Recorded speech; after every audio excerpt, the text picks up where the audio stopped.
Damos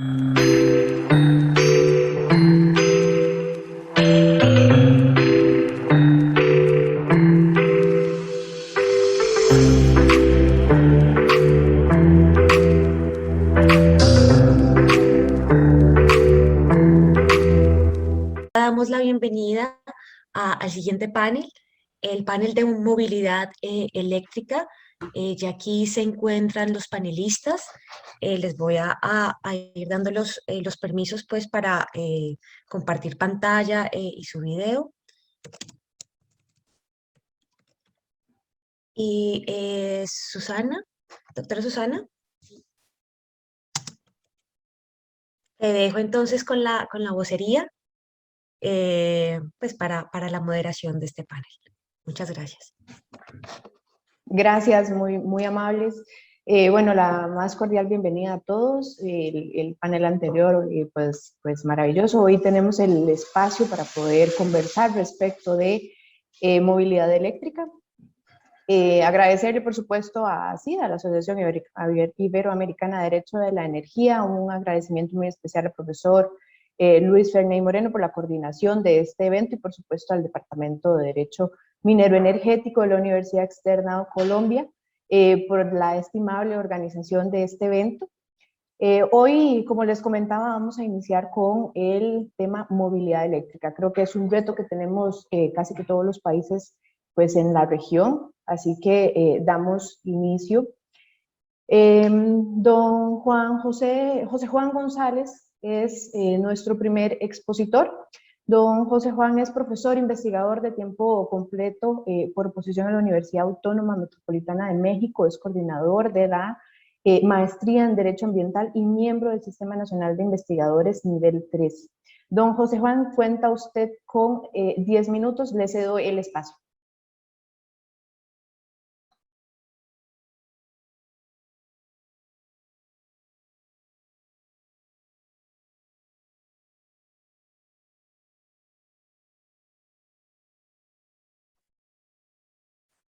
Don José Juan, ¿nos acompañas por acá? Si no, pues tal vez Liliana podemos mover un poquito el orden. Liliana, si te parece, arrancamos entonces con vos para no atrasar pues el tiempo. Les comento que la doctora Liliana Morales es licenciada en Derecho y Ciencias Políticas.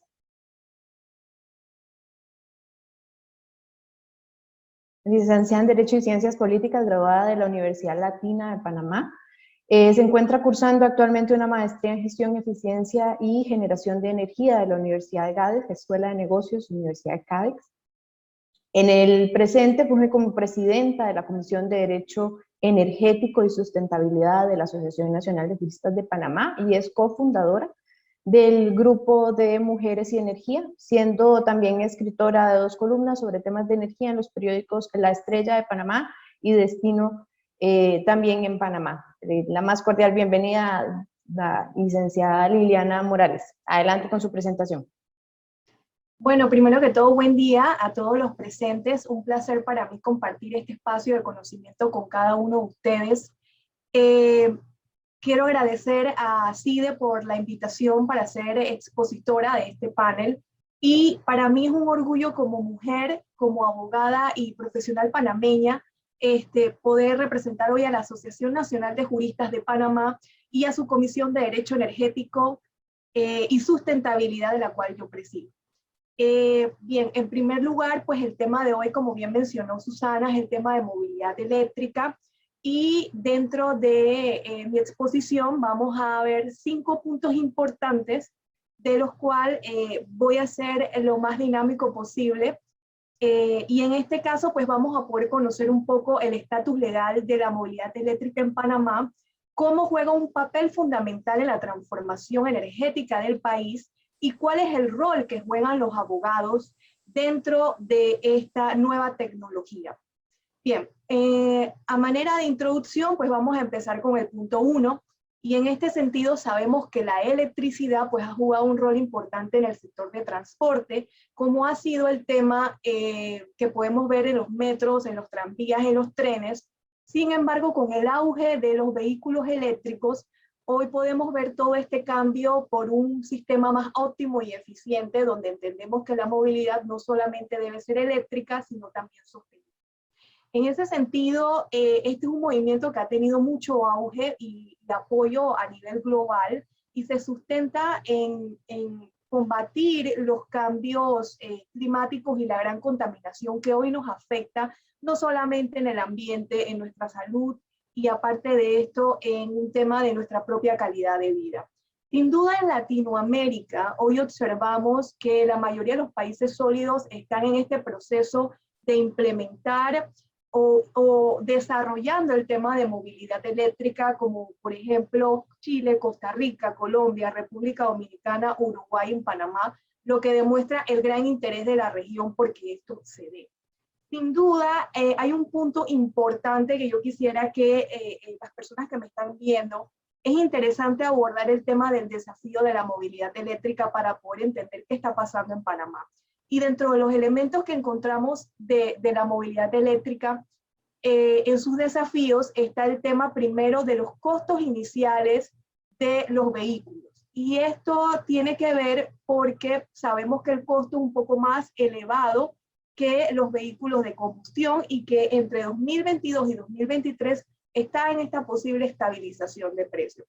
De igual manera, también tenemos el tema de la oferta y la demanda, el tema de las regulaciones y los incentivos, que es el periodo en que se encuentra ahorita mismo Panamá, el tema de la infraestructura que tiene que ver con estaciones de carga y toda la infraestructura. Tenemos el tema de financiamiento y aparte de eso, el enfoque de las políticas energéticas de cada país, que por supuesto podemos ver cómo esto varió, por ejemplo, en la administración Trump, donde no había un norte hacia las renovables. Y finalmente, la falta de concientización y la educación de las personas sobre esta nueva tecnología, pues existen muchas dudas y muchos mitos alrededor de ella y es algo normal, pues nuevamente repito que es una nueva tecnología. Entonces, en Panamá hemos tenido unos avances significativos y vamos a verlos en el punto 2, especialmente con el tema de su regulación. En este tema podemos ver claramente que en Panamá pues se da una iniciativa legislativa presentada por el diputado Edison Brose, que es el proyecto Ley 162, que incentiva la movilidad eléctrica en el transporte terrestre. Este proyecto se presentó a finales de 2019 y recientemente el 5 de mayo de este año se aprobó en primer debate por la Comisión de Comunicación y Transporte de la Asamblea Nacional y finaliza con un texto sugerido que incluye 27 artículos y es producto de un consenso entre la sociedad civil, entre los organismos, entre el área automotriz de Panamá y todos los interesados, pues incluyendo también a las autoridades que regulan el tema de energía aquí en Panamá. Y definitivamente pues va a pasar a un proceso donde nuevamente se reinicia el periodo legislativo, ahora el 1 de julio, y pasa entonces a un segundo y un tercer debate y posiblemente ya a una sanción por el órgano ejecutivo, que es lo que se espera. En este sentido, pues entonces concluimos que Panamá está en este periodo de discusión de esta regulación, se tiene nuevamente un consenso, lo cual es un elemento importantísimo y sin duda vamos próximos ya entonces a lograr este hito.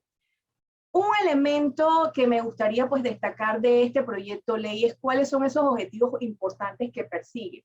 En primer lugar es promover, por supuesto, la transición energética del transporte terrestre de combustión a eléctrico o híbrido.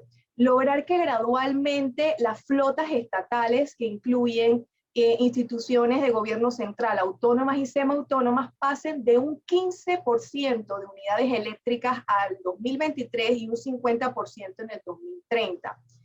¿Qué se garantiza con el reemplazo de las unidades actuales? La renovación del transporte masivo, que es liderado por MIBUS y que está siendo coordinado con la Secretaría Nacional de Energía y también con el Banco de Desarrollo del Ministerio de Ambiente para ver cuál es el mejor equipo que se adecua.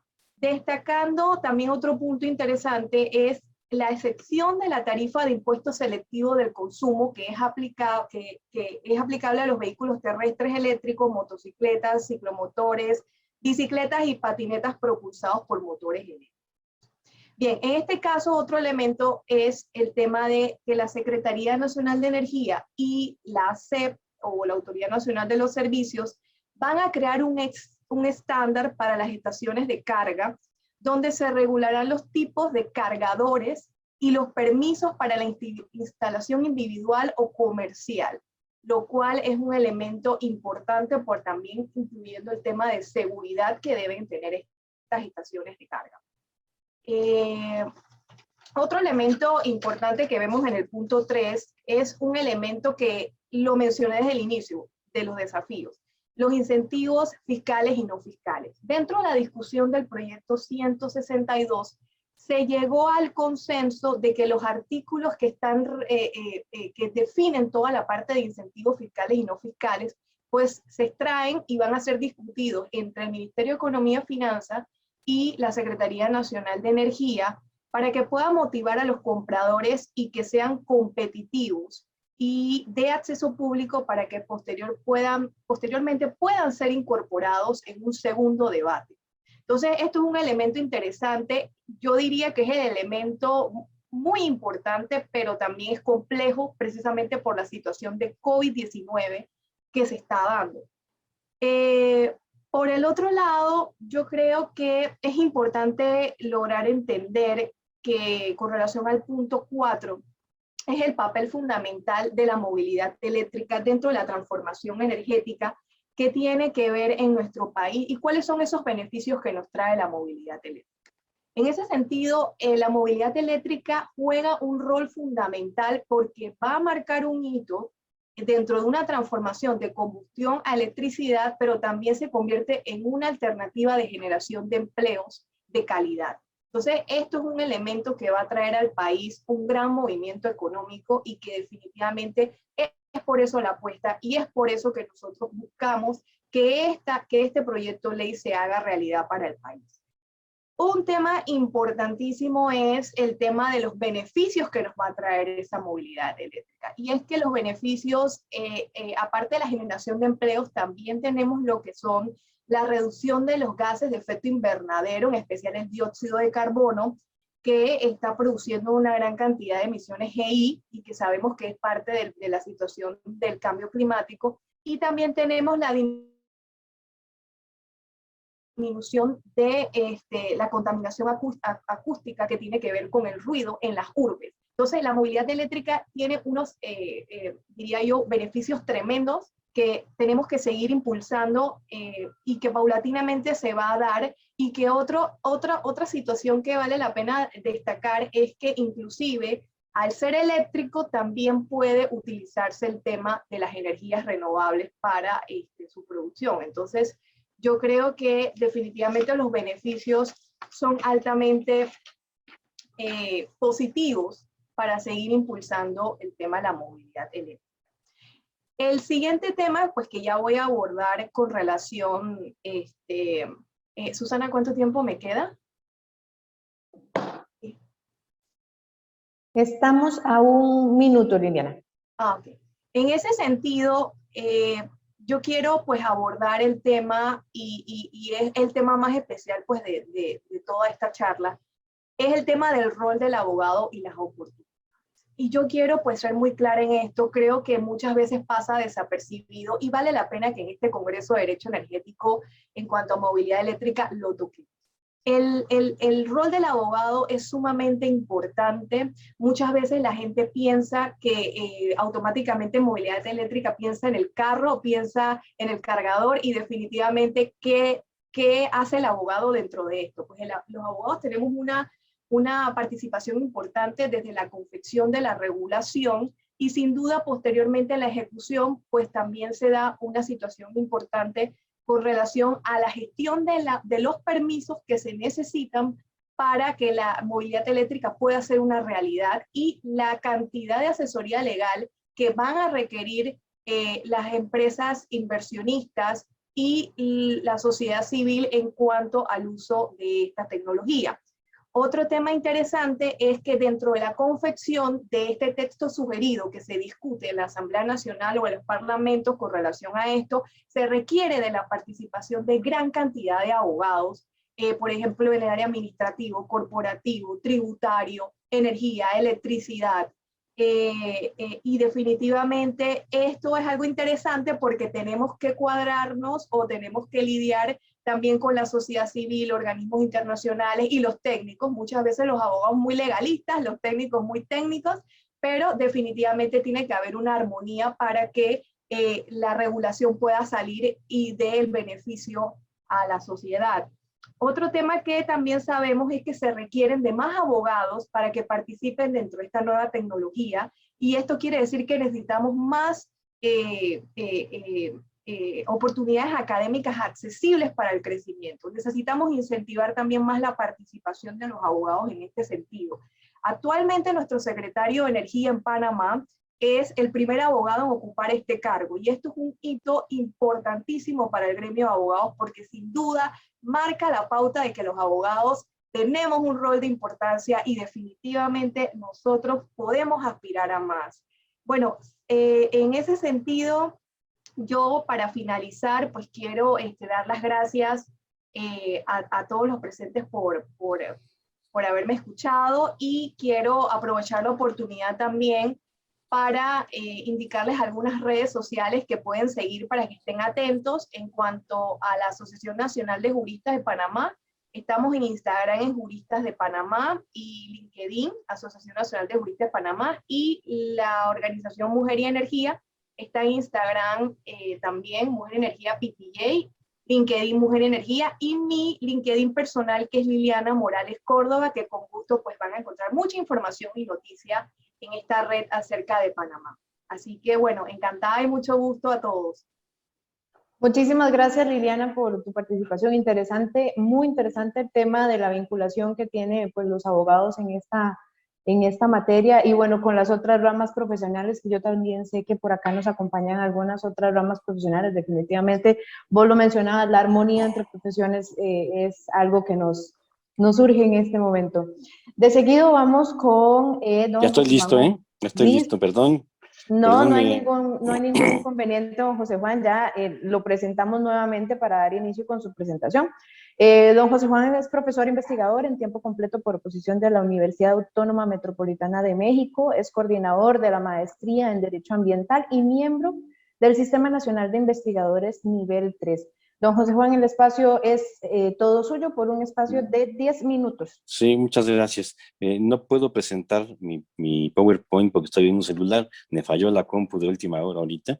Me conecté en el celular. Si tú la puedes pasar, te la apreciaría. Es una diapositiva nada más, exactamente la Ahí la segunda. tenemos ya disponible, Sí, don José Juan. para que la vea el público, ¿no? Yo voy a hablar más que sobre autos eléctricos, sobre movilidad cero emisiones.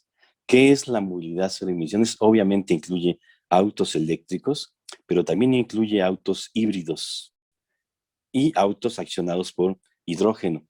En realidad, este tema de la movilidad cero emisiones no es nuevo. En el siglo XIX, el auto eléctrico tuvo su boom. El auto de combustión interna.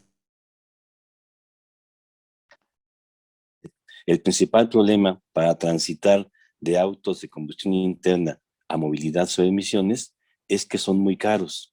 Y el problema es que el precio tiene que ver con el costo de las baterías, pero también porque en casi todo el mundo esta idea de la movilidad cero emisiones se asocia con los autos de lujo y también incluso con los autos autónomos, lo cual incrementa mucho más su costo. Quizás por eso en algunos países como México, esta idea no ha permeado mucho. Por ejemplo, de casi 500,000 de autos que se comercializó en 2018, apenas 6,000 fueron híbridos, eléctricos 7,000 y eléctricos enchufables 119,000.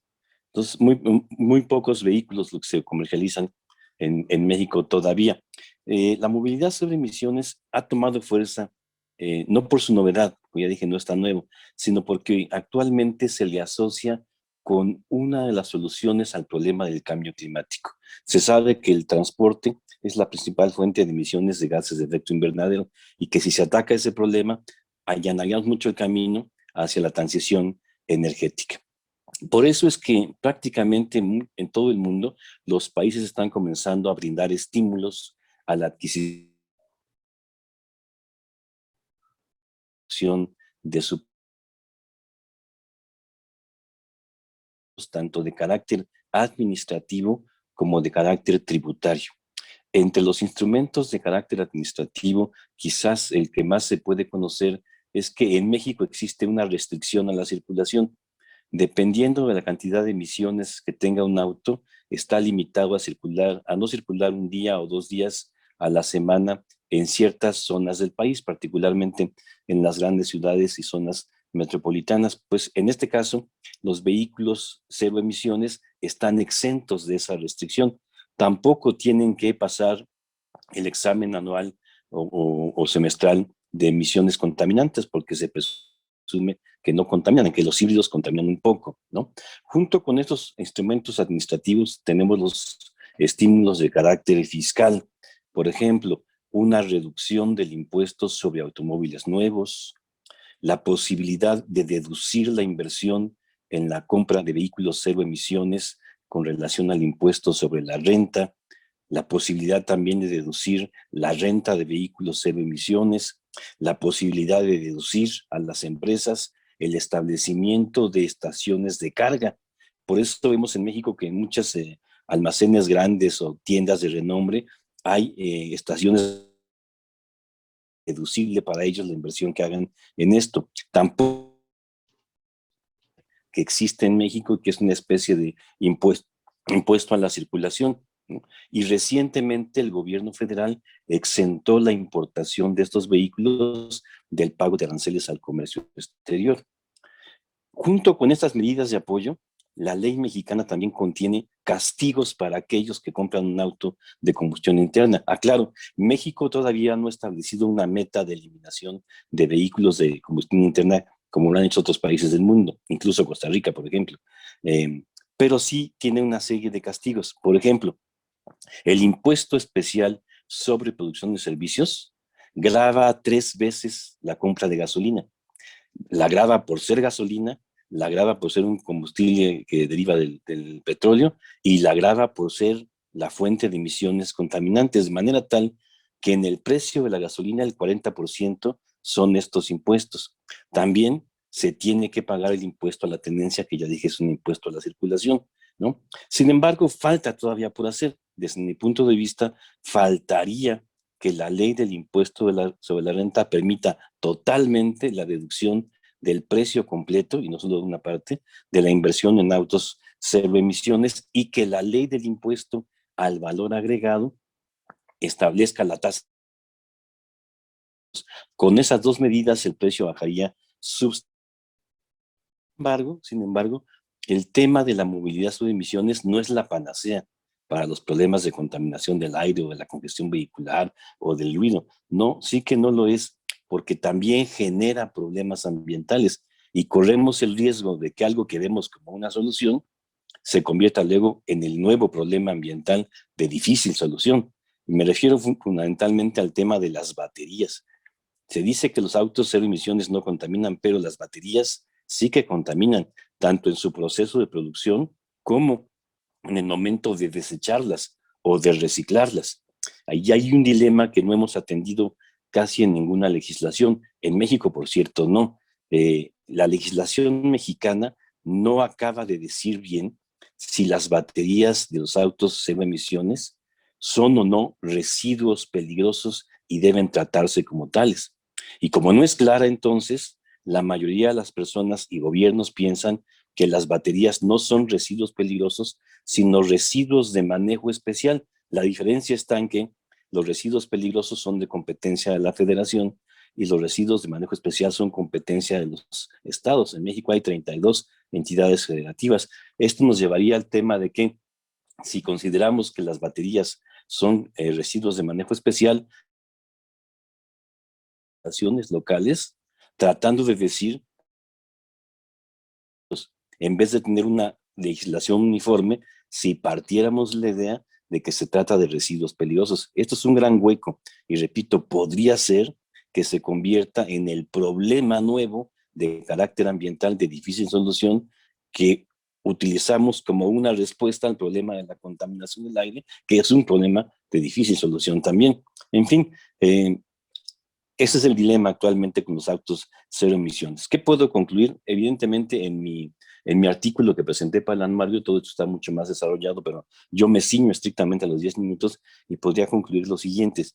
El futuro de los vehículos cero emisiones no está tanto en los estímulos. Ya hemos avanzado, aunque podemos avanzar mucho más en todos los países del mundo.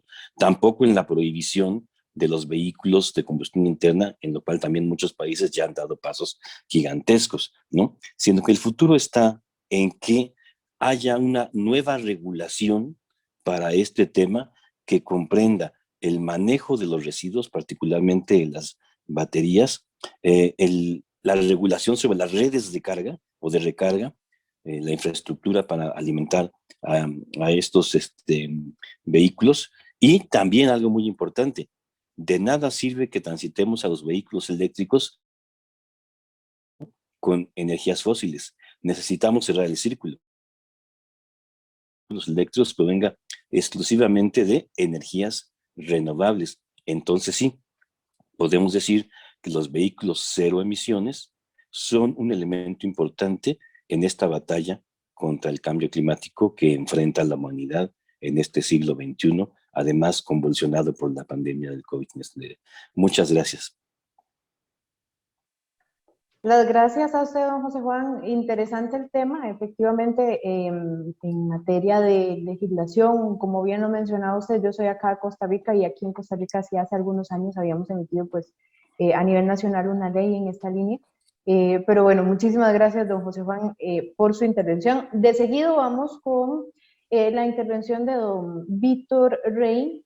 Don Víctor es profesor de Derecho Administrativo de la Facultad de Derecho de la Universidad de Sao Paulo, también es doctor en esta misma universidad y es máster de la Universidad de Osnabrück en Alemania. Don Víctor, los próximos 10 minutos son suyos. Muchas gracias, muy buenos días Susana, muy buenos días mi compañero de charla. Es una alegría, una satisfacción estar una vez más en un congreso de ACIDE. Una pena que por medio virtual sería más interesante que estuviéramos personalmente, pero en todos los casos una satisfacción. Yo voy a hablar un poquito sobre la movilidad eléctrica, pero desde el punto de vista del transporte colectivo, del servicio público de transporte colectivo, porque hoy es un tema muy importante en Brasil.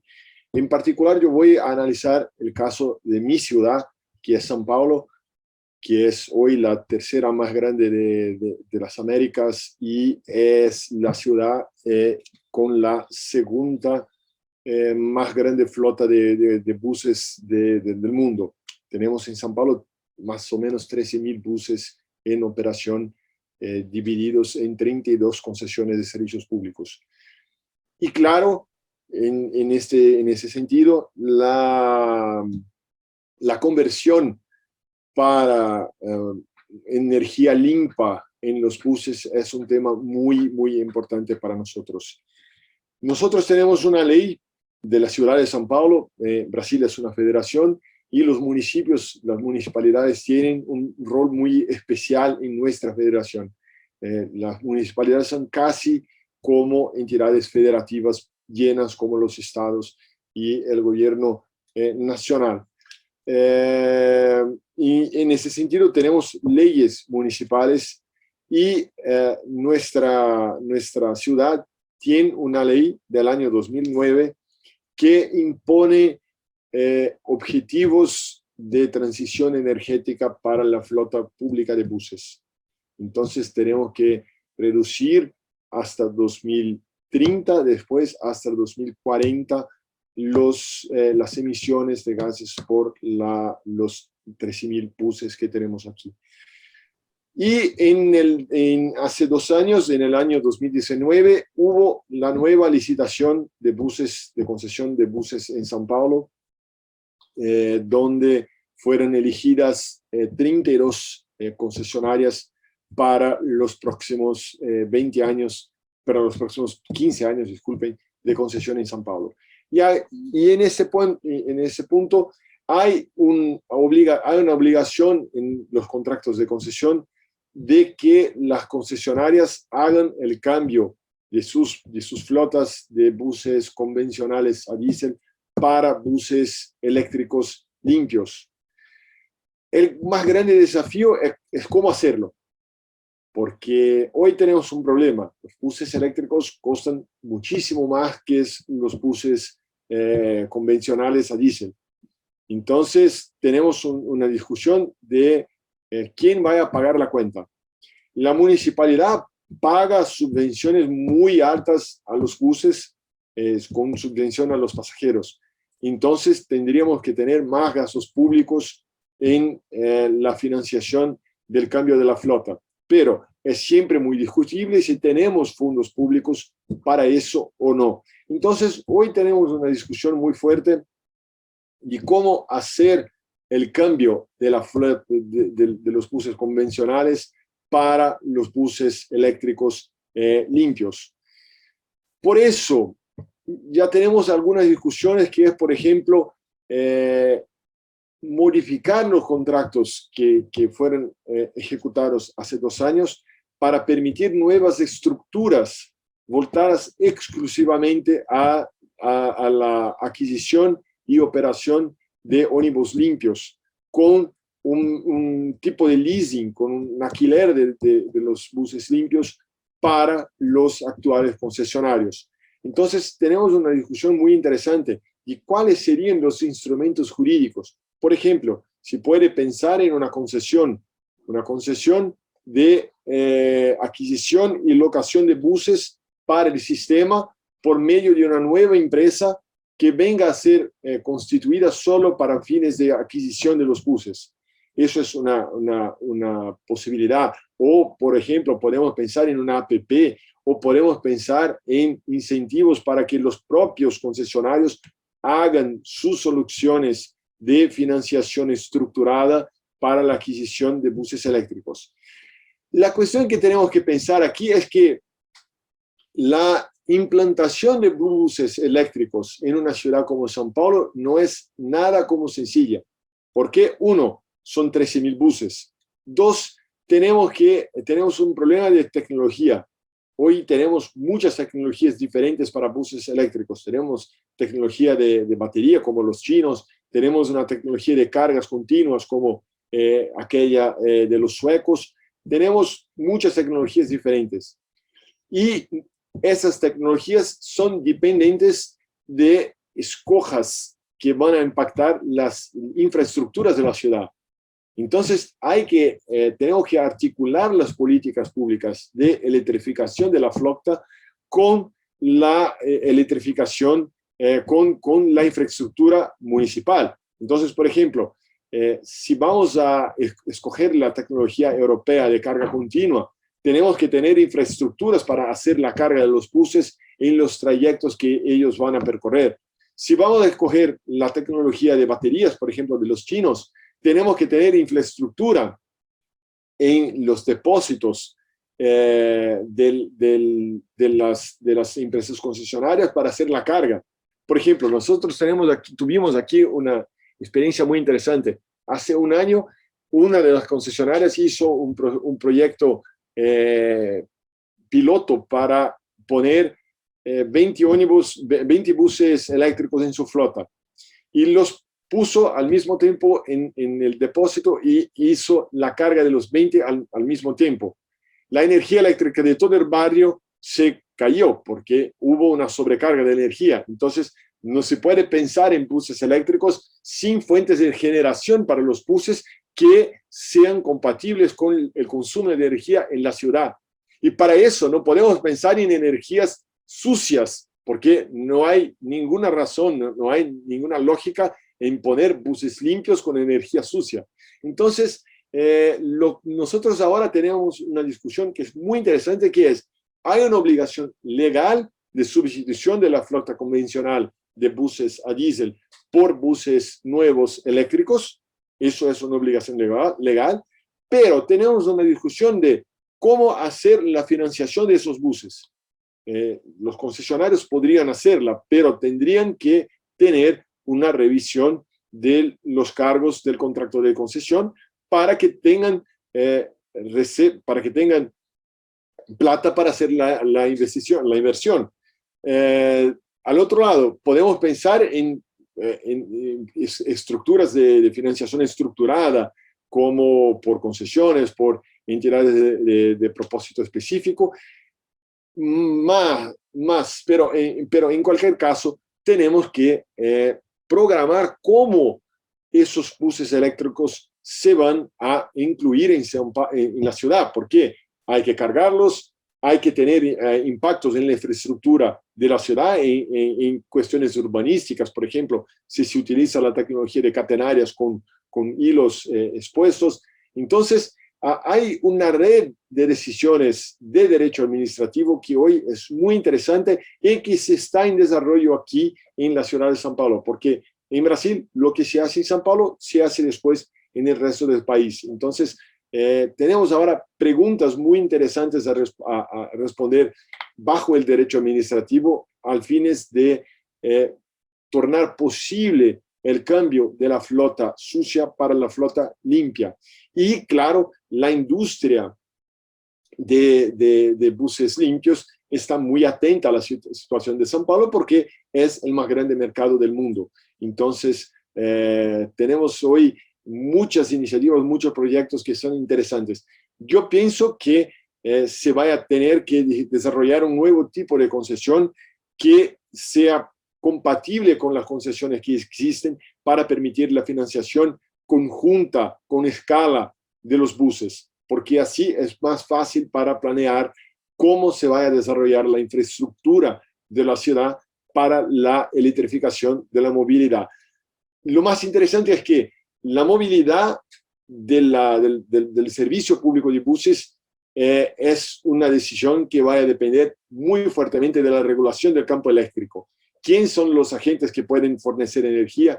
¿Quién son los agentes que pueden poner la infraestructura? ¿Cómo se ponen? ¿Cómo se da? ¿Cómo va a ser la regulación de la energía para la flota de buses en comparación con la estructura federativa de Brasil? Porque la regulación del servicio de buses es municipal, mientras la regulación de energía es federal. Entonces, tenemos algunas preguntas muy interesantes para responder en materia de regulación energética y en materia de servicios públicos para tener en realidad la electrificación y una matriz limpia de la flota de buses.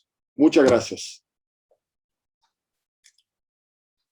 Muchísimas gracias, Víctor. Interesante bastante los puntos que usted menciona desde el punto de vista de la infraestructura, desde el punto de vista de armonizar los sectores. No solo estamos hablando de movilidad, sino del sector eléctrico, todo lo que se requiere para no caer en estos problemas técnicos, ¿verdad? En cuanto a dar suministro de energía para un servicio y luego pues deshabilitar algún otro. Definitivamente surgen muchas consultas al respecto.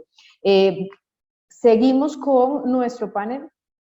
De seguido tenemos con nosotros al doctor Ramón Guapaya. El profesor Guapaya es profesor ordinario de Derecho Administrativo de la Pontificia Universidad Católica de Perú. Es investigador del Grupo de Investigación en Derecho Administrativo, GIDA, de dicha universidad.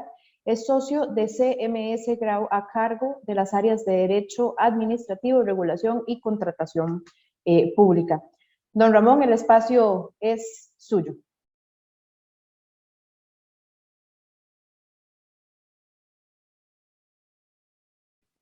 Muchas gracias, Susana. Gracias a todos por estar aquí. Gracias a la organización de ACIDE, por esta invitación y, bueno, a formar parte de este tan selecto panel sobre el tema de movilidad eléctrica en el marco de las actividades de ACIDE.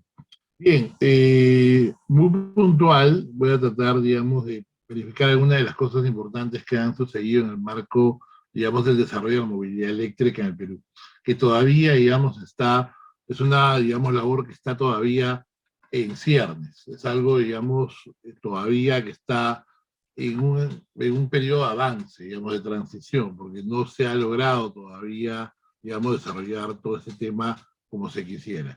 Porque, como bien señalaba Víctor, digamos, hay que verificar, digamos, todo un marco competencial en materia de transporte, y también prestar atención al marco regulatorio eléctrico, ¿no?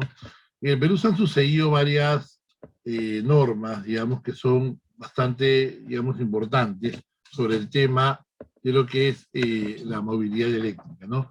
En primer lugar, digamos, hay normas tributarias que han, digamos, establecido incentivos como depreciación, digamos, en el tema de lo que es el incentivo a la compra de buses y de autos, digamos, con suministro eléctrico. De otro lado, digamos, había una modificación en el año 2019 en el Reglamento Nacional de Vehículos, que es un reglamento que regula, digamos, los vehículos que se pueden transar en el mercado peruano, y esto, digamos, ha permitido ya tener una regulación específica de esta clase de vehículos, por ejemplo. Luego, el año pasado, en el 2020, digamos, han salido dos normas bien importantes. Lo primero es una norma, digamos, para establecer chatarreo de vehículos antiguos y poder reemplazarlos con vehículos eléctricos, una política de incentivos.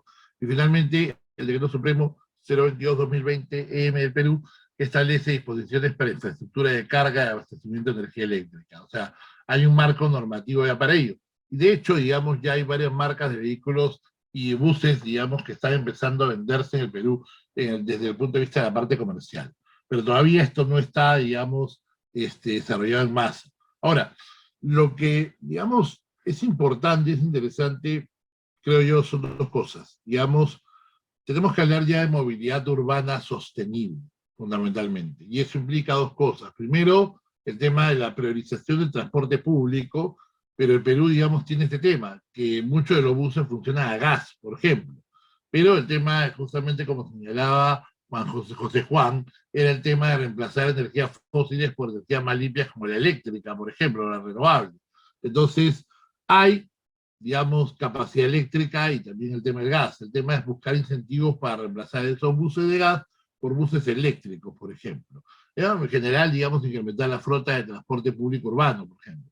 Pero por otro lado, prestarle atención a la micromovilidad, que justamente también ya está regulada en los dispositivos de transporte, digamos, para poder, digamos, usar el tema de bicicletas eléctricas, patinetas específicas, scooters y demás, que permitan, digamos, utilizar ello, porque, digamos, justamente hay toda una política también vinculada a los espacios públicos para ello, que es el tema, por ejemplo, de hacer ciclovías, o más o vías específicas, digamos, de las principales avenidas, que se está haciendo un poco. O sea, Lima está transformándose por ese lado, ¿no? Todo esto viene en la estrategia de cambio climático, el protocolo de Kioto y demás. Pero yo quería centrarme en dos cosas fundamentalmente en esta posición. Lo primero, ¿qué aspectos favorecen el desarrollo de la electromovilidad? Porque hay planes, digamos, hay planes desde el punto de vista del Estado, hay planes desde el punto de vista de las asociaciones privadas que quieren impulsar el tema del desarrollo eléctrico, y lo están haciendo a pocos, pero todavía, digamos, esto no es algo masivo, ¿no? Como ya está pasando en otros países. Lo primero es que, digamos, hay una gran capacidad de generación eléctrica. O sea, tenemos, digamos, la energía eléctrica que viene de varias fuentes, principalmente la hidráulica, la gasífera y también ahora, digamos, las energías renovables. Luego, digamos, tenemos un tema, nuestra balanza comercial de hidrocarburos siempre es deficitaria, entonces esto, digamos, puede animar mucho a que, digamos, se recomponga esta balanza comercial y que efectivamente se sustituya el tema de los vehículos por, digamos, que son consumidos a gasolina, por vehículos híbridos o por vehículos totalmente eléctricos, por ejemplo. De hecho, mencionaba el tema, Víctor, el tema sueco, y la marca Volvo, por ejemplo, en Perú, ya está, digamos, desarrollando, vendiendo vehículos híbridos y también totalmente eléctricos, por ejemplo, ¿no? A través del modelo, por ejemplo, el XC40, que es un modelo que está muy, muy difundido y que justamente permite eso. Luego, digamos, tenemos litio.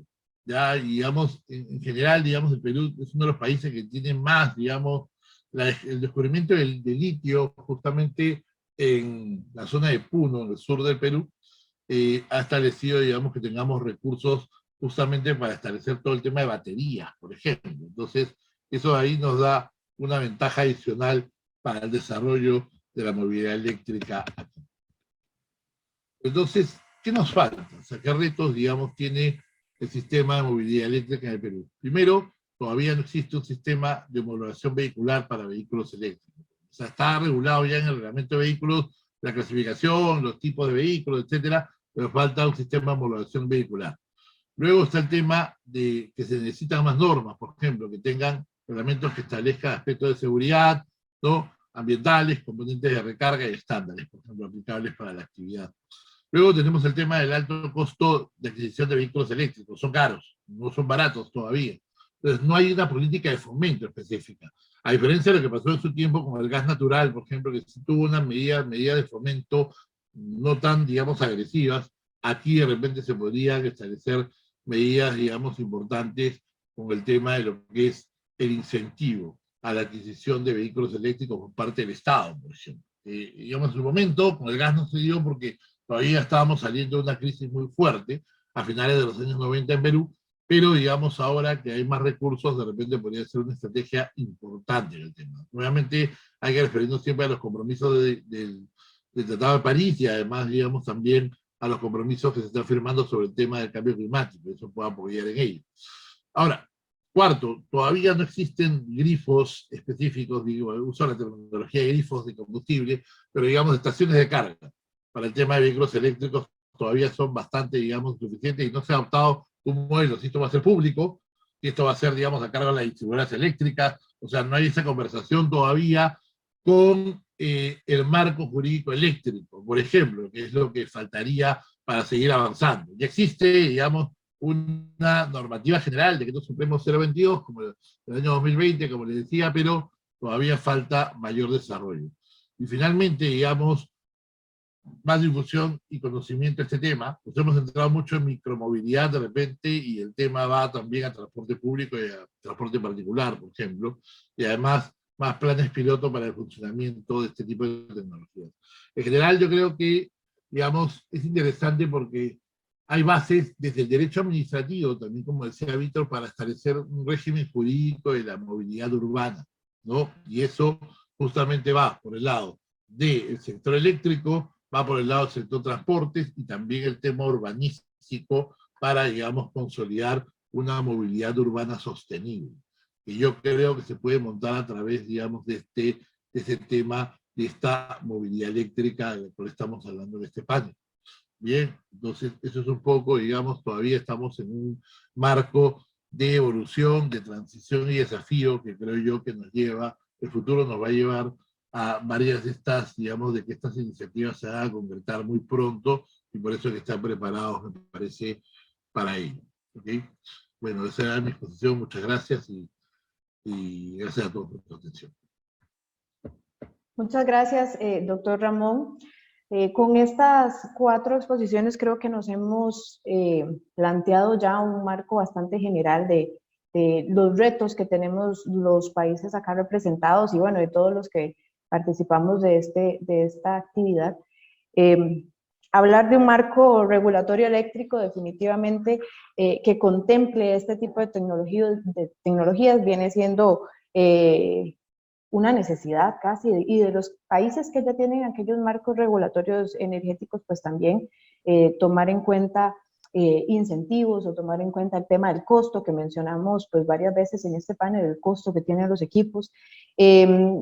No es solo, como bien decía el profesor José Juan, no es solo movilidad eléctrica, es también movilidad cero emisiones, ¿verdad? Tenemos que también contemplar la infraestructura aquí, la vinculación que nos mencionaba Liliana entre profesionales o entre ramas profesionales. Acá tenemos que vincular muy bien lo que son los diseños, los planes de expansión a nivel técnico, a nivel de ingeniería, y eso pues visto reflejado a nivel de los marcos regulatorios. Contemplar la micromovilidad, decía don Ramón también, y bueno, el costo asociado o el proceso, digamos, de financiamiento, pues que tiene todo este auge, digamos, de lo que es la movilidad eléctrica.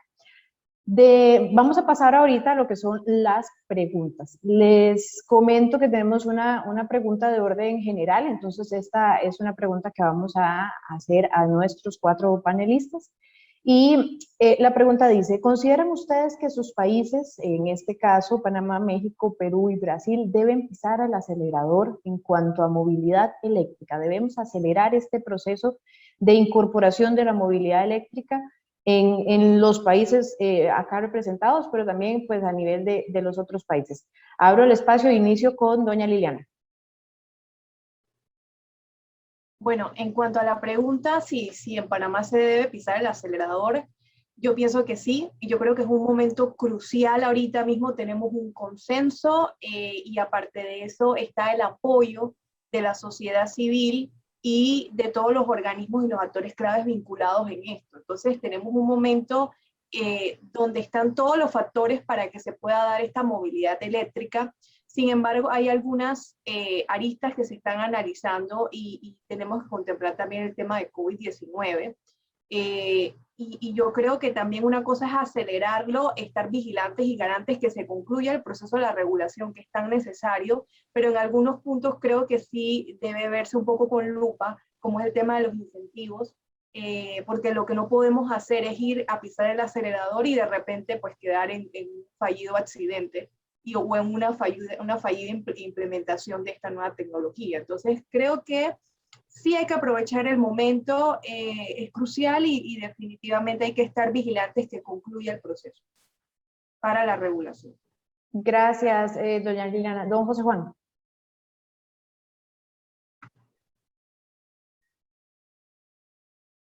Creo que México va bien. Recuerden que México desde los años 60 tiene el subway o metro o subterráneo, que es la principal fuente de movilidad popular. Luego tenemos el Metrobús, parecido al de Colombia. Es más, creo que es una copia del de Colombia, pero la mayoría de los autobuses son híbridos ya.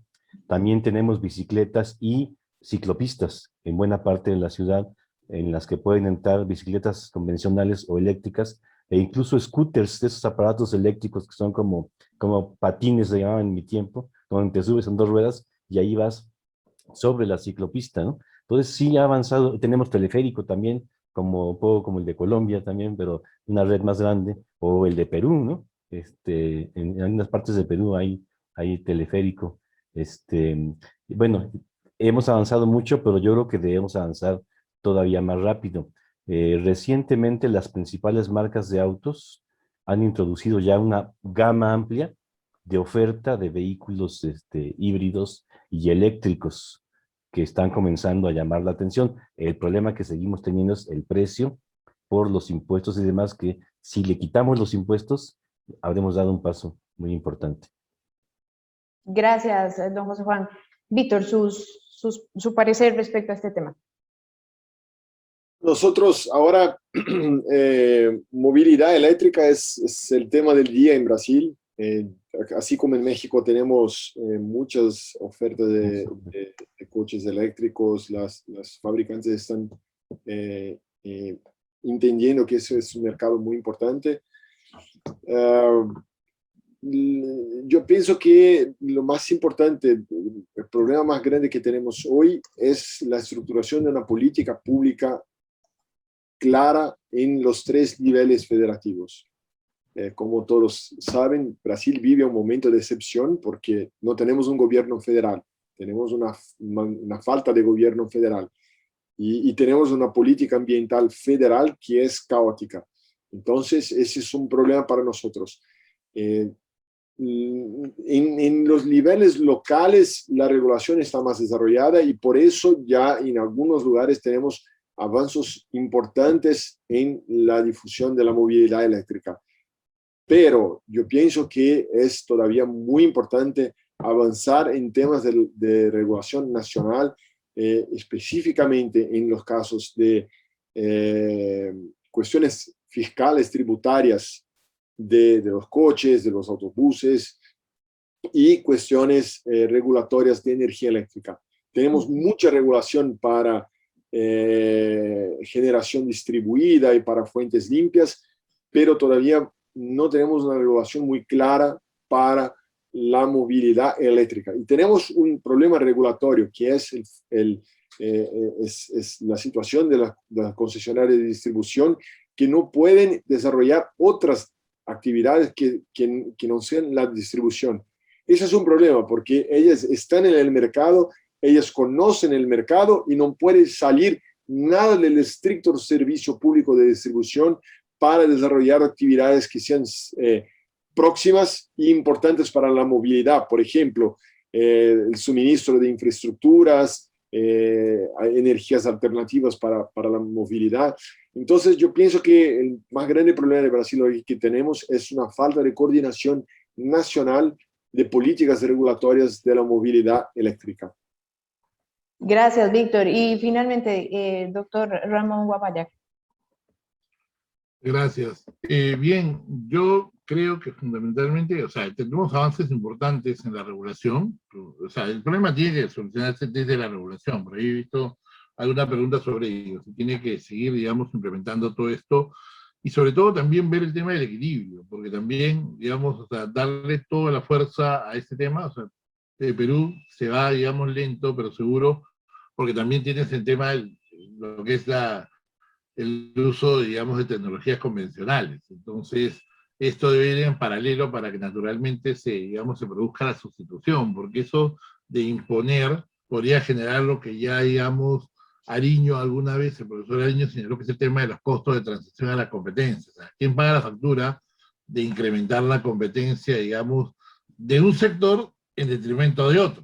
Porque también tiene la expectativa legítima de seguir funcionando. Entonces ahí en España se dijo que el Estado debía asumirlo, pero nuestros estados pues no son, digamos, del primer mundo y tienen recursos limitados también. Entonces, coincido con Liliana cuando decía que el tema del fomento debe ser, digamos, también bien estricto, porque tampoco se trata, digamos, de perjudicar a una industria y beneficiar a otra, ¿no? O sea, la idea es ir generando incentivos para una sustitución natural, que se va a ir dando poco a poco, ¿no? Gracias, doctor Ramón. Vamos a ver, acá tenemos varias consultas de los asistentes. Les comento la primera. Dice, ¿se ha observado si la movilidad eléctrica también mejora la competencia en los mercados y la sostenibilidad financiera de los negocios? Por ejemplo, del uso de combustibles líquidos y pasar a la movilidad eléctrica o al GLP, entre otros. ¿Mejora también la rentabilidad de los negocios más allá de la transición que aporta, transición energética, supongo, que aporta al medio ambiente? Víctor, si nos puedes colaborar tal vez un poco desde el punto de vista de la sostenibilidad financiera que podría tener este tipo de incentivos pues a la movilidad eléctrica. Sí, esa es la más grande pregunta que tenemos aquí, porque, por ejemplo, si vamos a mirar los ejemplos europeos, es muy sencillo. Los estados van y compran y hacen los pagos y hacen la financiación. Aquí nosotros no tenemos la capacidad de financiamiento que detienen los estados europeos. Entonces, aquí tenemos una oportunidad muy buena, porque hay alternativas muy interesantes para la financiación que no ponga las obligaciones en los usuarios del transporte ni al poder público. Hay, por ejemplo, la posibilidad de utilización de medios alternativos, de búsqueda de recursos por los concesionarios. Hay la posibilidad de utilización económica de bienes públicos comunes que pueden generar fondos para la financiación. Aquí nosotros en este momento estamos en un momento de muy grandes oportunidades, grandes desafíos y necesidad de encontrar soluciones para hacer la movilidad eléctrica posible. Entonces, no tengo dudas de que de este momento vamos a tener muchas oportunidades para los servicios. Gracias, Víctor. Don José Juan, usted nos quería también pues colaborar con este tema, ¿verdad? Solo comentar que, por ejemplo, en México, la construcción de la primera línea de Metrobús que atraviesa la avenida más larga de toda la ciudad, de norte a sur, que es la avenida Insurgentes, se hizo con financiamiento español al amparo del mecanismo de desarrollo limpio establecido por el protocolo de Kioto. Es decir, introducir esta línea de Metrobús permitió sacar de la circulación muchísimos vehículos obsoletos y contaminantes. Entonces España puso el dinero, México construyó la línea, redujo las emisiones, pero la reducción le contó a España en el ámbito del protocolo de Kioto. Es el mecanismo de desarrollo limpio. Yo creo que eso debería ser uno de los esquemas a seguir cuando se trata de sistemas de transporte público. Muchísimas gracias, don José Juan. Tenemos más consultas. Dice, ¿debe abrirse a la competencia la prestación de servicio de estaciones de carga o permitir a las empresas de servicios públicos prestar este servicio? ¿Cómo manejar el tema de precios en un entorno competitivo? Doctor Ramón Guapaya, si nos puedes colaborar con esta consulta. Perfecto. Sí, creo que la pregunta del doctor Luis Pando, querido amigo, que le mando un gran saludo. La verdad que sí, yo creo que eso es un tema bien importante en el desarrollo, porque justamente como decía Víctor, hay un tema, restricciones regulatorias a veces de las empresas de distribución, que solo pueden hacer distribución y nada más. Pero el tema es justamente que ellos tienen la facilidad, digamos, de brindar esa infraestructura para el establecimiento de estaciones de carga. Entonces, en principio, un modelo sumamente procompetitivo podría ser una alternativa, en la cual la distribuidora se abstenga y simplemente preste las facilidades para la conexión a la red y puedan, digamos, instalarse estaciones de carga. Pero un entorno más competitivo podría ser permitir que las distribuidoras lo puedan hacer y también lo puedan hacer, digamos, empresas independientes, ¿no? Yo creo que ahí, digamos, podría, digamos, irse transformando. El sector eléctrico se está transformando en torno a la generación distribuida, entonces justamente eso podría ser una alternativa bastante interesante para hacer más. Creo yo que la solución siempre es competitiva. Estoy totalmente de acuerdo. Gracias, doctor Ramón Guapaya. Tenemos otra consulta, dice, la movilidad eléctrica es fundamental en el paso a la transición energética. Sin embargo, si desde la regulación no se impulsa la aceleración de esta tecnología, va a ser muy difícil la competencia entre las tecnologías convencionales, como por ejemplo el costo y por ende la masificación y la movilidad eléctrica en Centroamérica y Latinoamérica. ¿Qué piensan de esto? Tal vez, doctora Viviana, como usted nos mencionaba pues un poquito antes, el tema de acelerar un poquito el paso a nivel de nuestros países. ¿Cómo vería usted este tema fundamentalmente?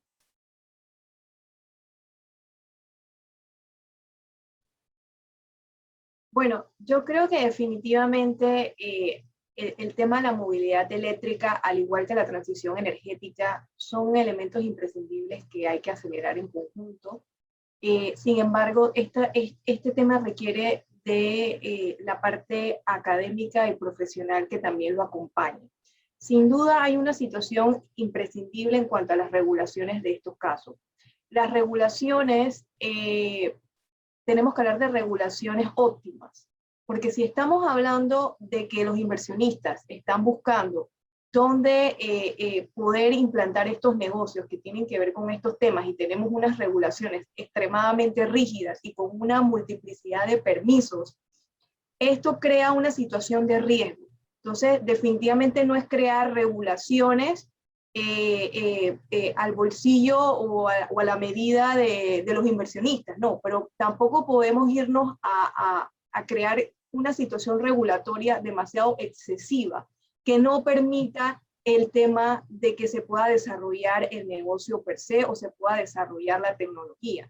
Entonces, en muchos casos, siento que de alguna forma, en cuanto a las regulaciones, esto está pasando, porque hay una multiplicidad de actores y de repente cada actor que está dentro de la parte pública tiene que generar un permiso o tiene que hacer una competencia específica. Entonces es aquí donde los abogados tenemos que ser realmente creativos, entre cumplir con la normativa y definitivamente crear esa viabilidad con la regulación.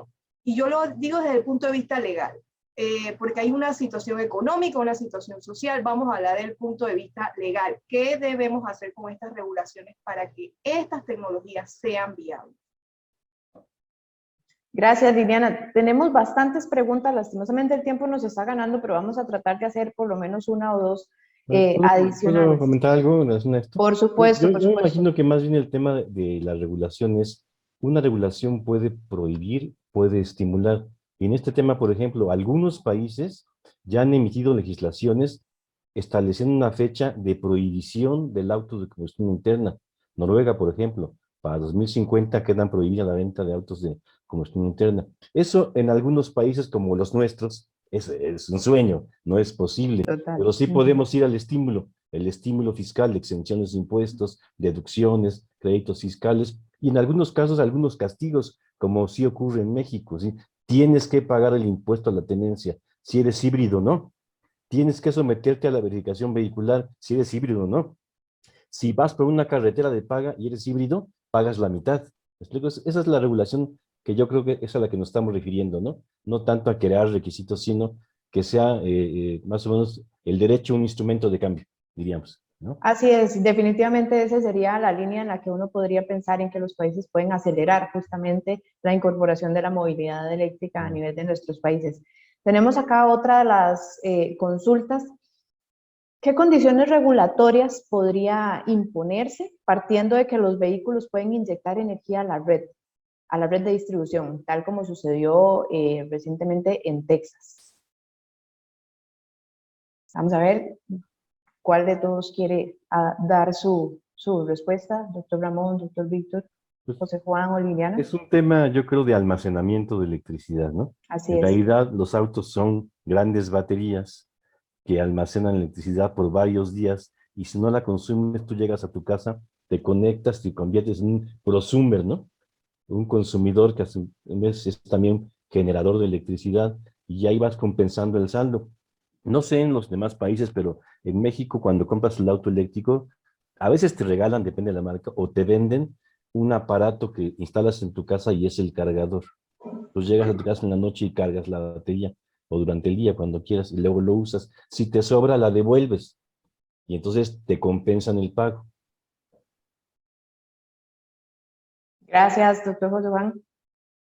En línea justamente con ese mismo tema, tenemos otra consulta y ya esta pues sería la última, lastimosamente no nos alcanza para más. Dice, ¿cómo se debe manejar el marco regulatorio para la disposición de los residuos que mencionábamos antes, ¿verdad? Para la disposición de los residuos como baterías o en casos similares como paneles solares. ¿Esto aumentaría el costo de la implementación?